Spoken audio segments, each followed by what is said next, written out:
Moi, j'ai volé le câble.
Nous sommes là ce matin par rapport à la situation que nous avons tous très malheureusement constatée et déplorée, qui est l'opération de cambriolage organisée donc par les deux individus sur notre très beau joyau national, le stade du 4 août.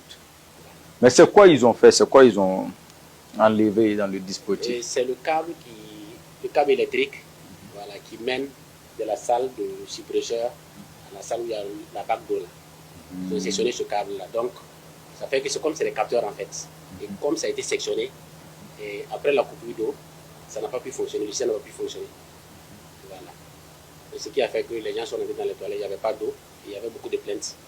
Et il faut dire que pour les questions de modernisation du stade-là, ça fait partie des éléments qui peuvent ressortir dans le rapport du commissaire et qui peuvent nous pénaliser. Parce qu'on dirait que votre stade, il n'y a pas d'eau stade. Ok. Voilà. Donc ça veut dire qu'ils sont allés enlever les câbles qui permettent en fait au suppresseur de prendre le relais. Exactement. Ça veut dire que même si l'eau se coupe, le suppresseur qui devait permettre donc de fonctionner en attendant que l'eau revienne là. Exactement. Donc c'est les câbles qui disent là-bas qu'ils sont allés couper. Exactement. Ok. Et l'autre élément, c'est que les câbles étaient encastrés dans les plafonds. C'est pas posé à même le sol. Donc c'était même pas des trucs qui sont visibles. Il faut vraiment que ce soit des techniciens en la matière. Oui. Ok. Mais comment est-ce qu'ils ont pu même avoir accès même au stade? Non, c'est suite à... Puisque avant le match, il y a eu le match Niger-Congo qui s'est déroulé ici. Ok. Et on nous avait signalé des problèmes d'électricité au niveau des prises, des systèmes prises et au niveau de la tribune presse. Et en ce sens-là, nous avons échangé avec les entreprises en charge du stade qui ont fait appel aux techniciens qui ont travaillé avec eux en matière d'électricité et de plomberie. Donc c'est suite à cela, je crois, qu'ils ont fait appel à ces éléments qui ont déjà travaillé avec l'entreprise. Voilà. Donc ça veut dire que vous travaillez avec des entreprises quand il y a des réparations et tout ça à faire? Non, en fait, il faut dire que le stade c'est toujours un chantier. Et il y a deux entreprises en fait qui sont sur le chantier. Il y a une entreprise burkinabé et une entreprise malienne. Ok. Voilà. Maintenant, comme chacun a fait les travaux, voilà. Lorsqu'il y a des difficultés, on fait appel à ces deux entreprises-là pour que chacun, là où chacun a travaillé là, qu'ils puissent appeler ces techniciens pour intervenir là-bas en fait. Donc en fait, c'est des gens, c'est des techniciens de ces entreprises-là. Bien sûr. Donc qui ont travaillé ici. Exactement. Voilà, qui ont été récompensés à la hauteur donc du travail qu'ils ont fourni, c'est-à-dire payés. C'est ça. Et ils sont repartis donc mettre en place une réflexion pour revenir maintenant et puis cambrioler. Ah oui. C'est qui le cerveau là-bas? Le cerveau de l'opération. Il faut parler fort, non? C'est toi, non? Donc, le professeur, on va te suivre, tu vas reprendre le circuit là, et puis nous expliquer comment tu as réussi à sectionner donc les câbles qui appartiennent à la nation. Tu es rentré par ici. Oui. Oui, et puis passer par le couloir. On m'a appelé ce jour que de venir intervenir là-bas.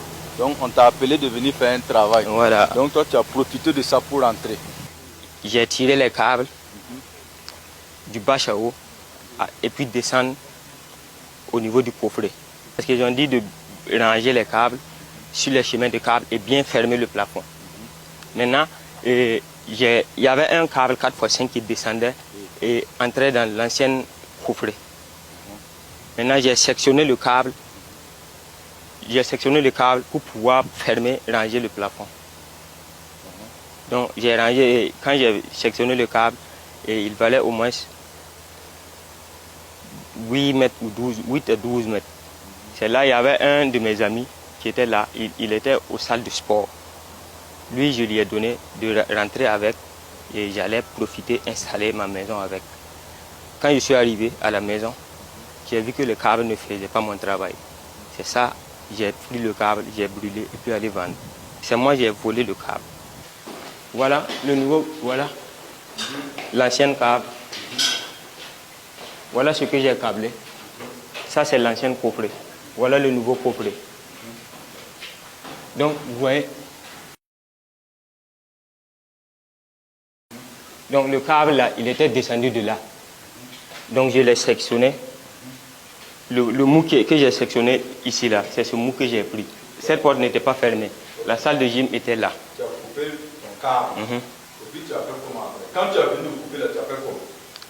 Mon gars là était là, lui il a pris, il a mis dans son sac. Ton gars là c'est qui? Qui est où? Hein? Ton gars là c'est Herman Toué. C'est un ami. Pourquoi je m'explique les choses là clairement? C'est clair, non? C'est compris. Tu as coupé le câble là pour faire quoi? J'ai coupé à les vendre. Comment vous avez fait ensuite pour sortir avec le câble? Lui il a pris, maintenant c'est lui il est parti avec. Il est parti avec Le câble. Il est passé par là pour partir avec le câble. Il est sorti comme ça. Oui. Il a pris la peine de libération. Vous n'avez pas démonté des caméras? Oui. Il y avait la salle de caméra. Mais professeur, il faut expliquer toute votre ingéniosité. Quand vous parlez comme ça, c'est comme si c'était un acte facile. Il faut montrer aux gens que vous avez conçu la chose, que vous avez réfléchi. Ou bien, donc vous êtes venu d'abord, vous avez débranché les caméras. Ce qui veut dire que tu n'es même pas rentré par ici. Je suis rentré par là. Donc tu es rentré par là et puis tu as débranché les caméras là. Je suis sorti ici et puis allé rentrer. Donc tu es rentré par là, sorti ici, rentré dans la salle, débranché les caméras. Pour faire comment maintenant? Avant de rentrer maintenant, enlever le câble. Voilà, donc la première étape, c'était l'accès. Ensuite, tu as débranché les caméras. Et après ça, tu es revenu maintenant pour couper le câble. Maintenant, ce que moi je veux savoir là, qui t'a montré comment on travaille sur les caméras là? J'ai fait l'installation. Ah, ouais, c'est vrai, j'avais toi, ok. Donc c'est quelqu'un de la maison en fait. Mais quand tu faisais ça là, et il s'est dit, quand tu regardes le fil que tu as coupé là, tu as allé vendre là, tu as eu combien? Il y a eu 12 000. Tu as eu 12 000 francs CFA. Donc toi, si c'est pas vraiment parce que dans ta tête là, quelque chose ne tourne pas rond, tu as un problème là. Regarde le stade. Regarde le nombre de personnes qui comptent sur ce stade. Regarde le nombre d'années qu'on a fait dans la souffrance là, à attendre donc de pouvoir jouer nos matchs à domicile. Hein? Ça veut dire que toi comme ça, tu peux nous prendre nous tous, le Burkina Faso entier là, hein, pour aller vendre à 12 000 francs. Il ne faut pas te foutre de moi. Hein. Non, comment? Ce que tu allais vendre là, tu as eu 12 000. Oui. Et c'est pourtant, toi tu estimes à combien les travaux du stade? À des milliards. À des milliards. Donc toi tu peux prendre nous nos milliards là, pour convertir à 12 000 francs, c'est ça? Parce que tout simplement les milliards ne sont pas dans ta poche. Mais les 12 000 au moins, ça c'est pour toi. C'est comme ça que tu raisonnes. C'est ça, non? Donc ça veut dire que nous qui sommes arrêtés là, tu es capable de nous vendre même à 12 000. Autorité, c'est une erreur que je reconnais. Ce n'est pas une erreur. Hein. Une erreur, c'est quand tu marches et puis tu tombes. Ça là, tu es rentré la nuit, tu t'es couché. Tu as fait appel donc aux compétences de ton cerveau. Tu as réfléchi, tu as conçu la manœuvre. Et tu es venu, tu as déroulé. Oh, Gandalf. Allons là-bas, on va aller voir. Ça, c'est pas une erreur, tu vas payer ça. Non, c'est devant, c'est devant. On poursuit la démonstration. C'est bon. Ici, là, qu'est-ce que vous avez fait? Non, c'est là où il y a le coffret du caméra. Ok. Donc, ici, c'est coffret caméra. Oui. Et tu as fait comment? Parce que je vois une clé. Oui, nous, on nous avait donné des clés. Donc, j'avais une clé que j'ai ouverte, puis j'ai débranché. Comme vous êtes les techniciens, vous avez des clés. Donc, toi, tu es venu avec ta clé, tu as ouvert, et puis tu as débranché la caméra. Quelle caméra tu as débranché? C'est celle-là. Hein? La caméra du couloir. Oh, donc après les caméras, qu'est-ce qui s'est passé? Non, mon gars est parti, je suis parti au bureau. Donc lui il est parti et puis toi tu es allé au bureau. Et Ok. Et en plus, les toilettes ne fonctionnent pas. Et c'est ce qui est arrivé, n'est-ce pas? Donc on se retrouve avec les gens rentrent dans les toilettes et quand ils finissent, il n'y a pas d'eau. Donc ils sont obligés de sortir et de laisser ce qu'ils ont produit à l'intérieur des toilettes là-bas comme ça. Et c'est ce que, naturellement, le commissaire du match a constaté. Il a même noté dans son rapport pour envoyer là-bas. Donc les étrangers qui étaient là, tous ceux qui étaient là ont vu ça pour dire que le stade du 4 août a un problème de toilette. Tout simplement grâce à toi.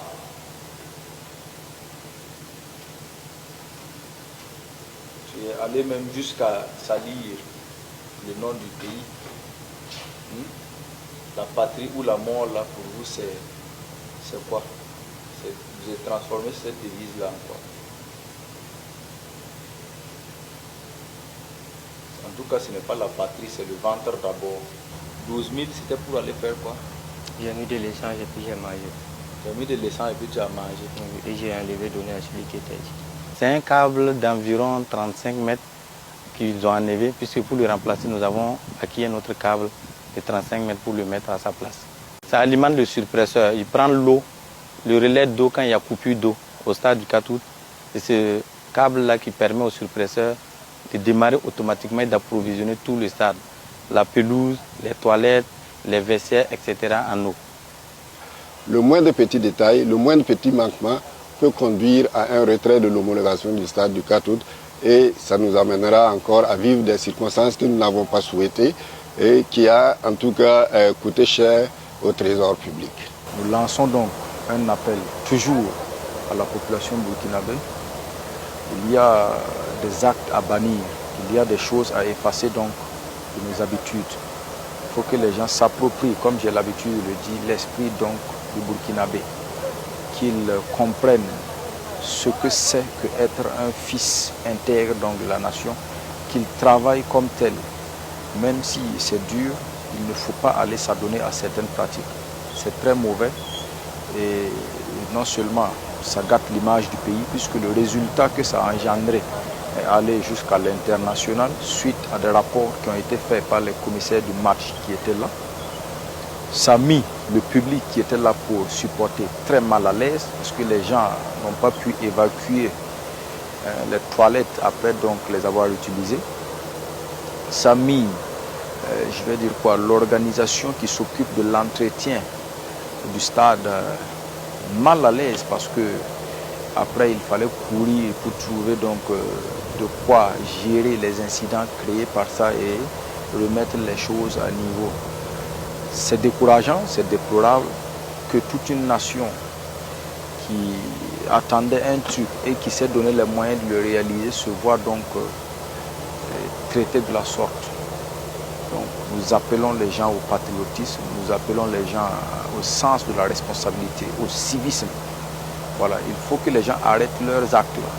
On les sort ici, ils partent rentrer dans d'autres choses. Quand on dit que ce n'est pas bon, ce n'est pas bon. On n'a pas besoin d'être là à attendre que le domaine soit abordé pour dire « Ah, je ne savais pas ». C'est faux, c'est des mensonges. Voilà, les gens savent ce qui n'est pas bien, les gens savent ce qu'il faut arrêter. Donc maintenant, là, il y aura un temps où on va arrêter la sensibilisation. On ne peut pas faire ça pour dire que c'est une erreur, on ne peut pas faire ça pour dire qu'on ne savait pas. Parce que c'est carrément un coup monté. C'est une opération qui a été mise en place pour venir faire ça. Donc on va réprimer ces actes-là, toujours. Et maintenant, là, ça va monter plus. Nous appelons vraiment les gens au sens de la responsabilité, que nous puissions vivre ensemble et bien, pour le bien de la nation et pour que nos villes, comme j'ai l'habitude de le dire, soient toujours hygiéniques et que nous puissions tous y être bien à l'aise.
Brigade Labal, un instrument civique de régulation sociale au service de la refondation nationale.